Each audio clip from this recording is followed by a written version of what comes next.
Hello everyone, today I'm going to cover the topic of keyboard touch. So this is obviously specific to people that own keyboards or are interested in getting digital keyboards or synthesizers.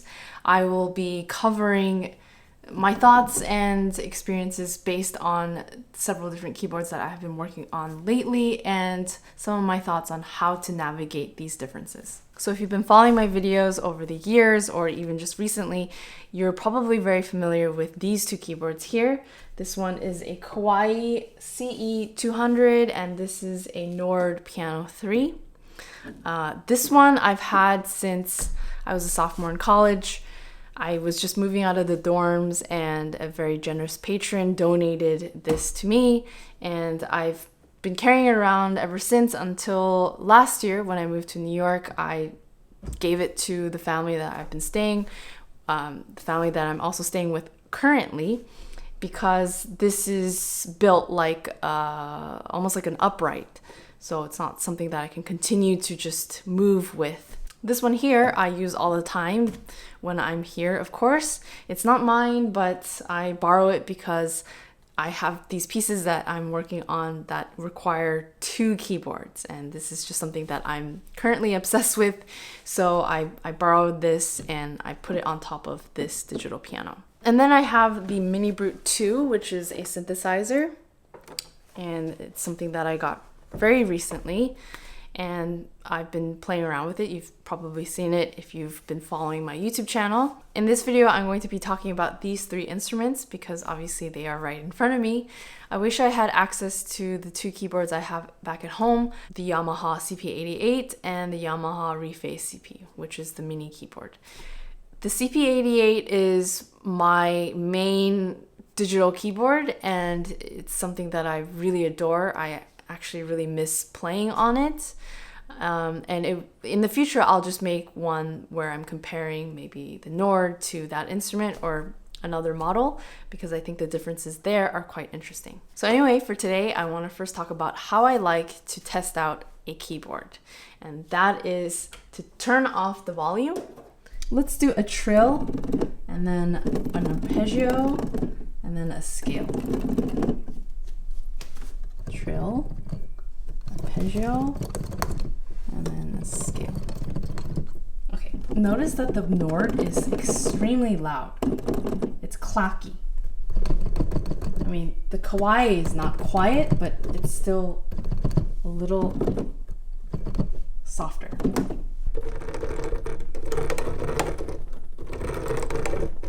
Another test that I really like to do is to press down a key very slowly. And what I'm paying attention to is when the sound starts and how the key responds. So is it consistent going down and up when I release it or not? Let's look at the Nord here. Let's up the volume. So here I feel a little bit of a resistance that is unnatural, and that kind of pops up at the end. It's really hard to show on camera. It's something that you have to feel.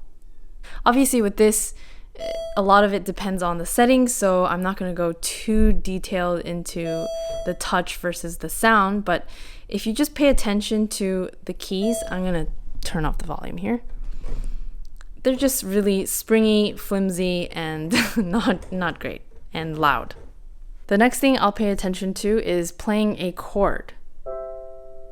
And because of the differences in touch, the Kawai is a lot more reliable and it's smoother to play a chord compared to the Nord. And this is very difficult to show through video, but what I'm doing here is I'm naturally being firmer with my fingertips in order for the notes to play together. Otherwise, I think it's a lot easier for a keyboard with a touch like this to be playing chords and it's a little off. Obviously, that's an exaggeration, but you get the point. Now, Does this make or break a keyboard? I don't think so, because it really depends on what type of music you're playing. If you're playing lines and chords and just the type of music that requires a lot of punchiness, and maybe your technique itself is punchy and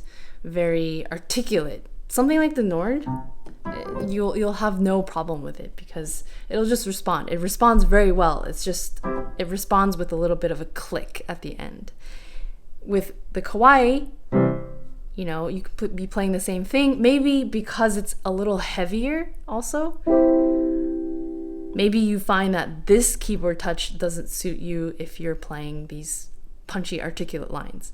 If you're playing more legato and more expressive type material that has a lot of dynamic range, you might be frustrated with the Nord, and you may find it easier on the Kawai. And also, from my experience, I find that I'll just understand that these differences are there, and I won't play certain types of music on this keyboard. Obviously, I'm very privileged to be saying this because I hop around and I'm using different keyboards.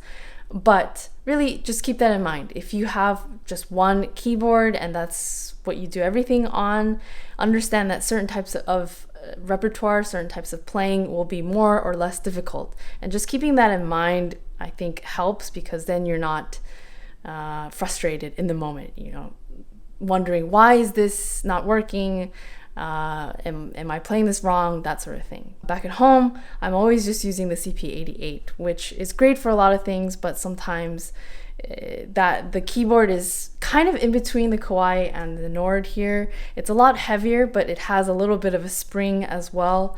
And there are just certain things that I just cannot pull off on that keyboard. And instead of fighting against it, I just don't play those things on that keyboard. What is consistent from keyboard to keyboard is that obviously they all make sound and they all have a pressing mechanism up and down, and there's a point at which the sound starts.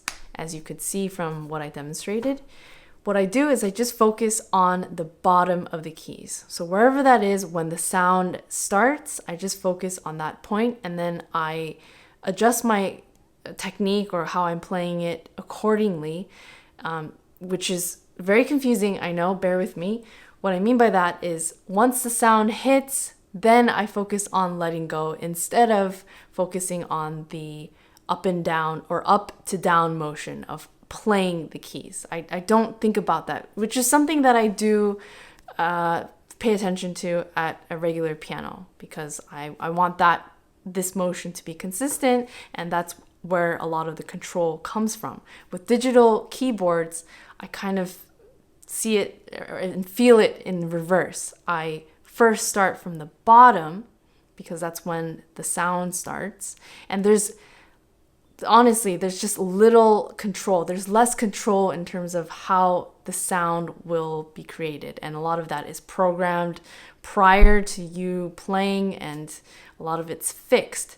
So if you just focus on, once you hear the sound, how you're letting go, then I find that you can have a little more control and it can be that much more consistent. What I said there is especially relevant to this keyboard here because it's the worst and it's quite uncomfortable to play. It's very flimsy, so when you're playing something fast, it's really inconsistent, and you don't have any resistance to help you feel secure in any way. I don't know why I just played a chord because this is monophonic, but my strategy is just to focus on the bottom, where I feel the actual bottom, which is on this keyboard cushiony.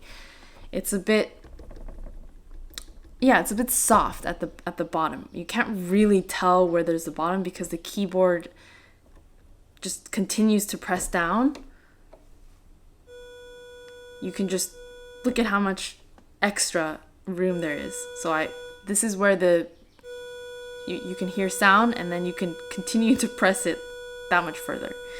So actually that little distance there can work in your favor, because for me, when I was playing that piece that I recorded, which is kind of requires a lot of hopping and all of that, I use that extra bit of space and I focused on that, and that just gave me a little more security. I know this is very difficult to grasp just from me explaining it and showing it through video, like I said, but I hope it makes sense.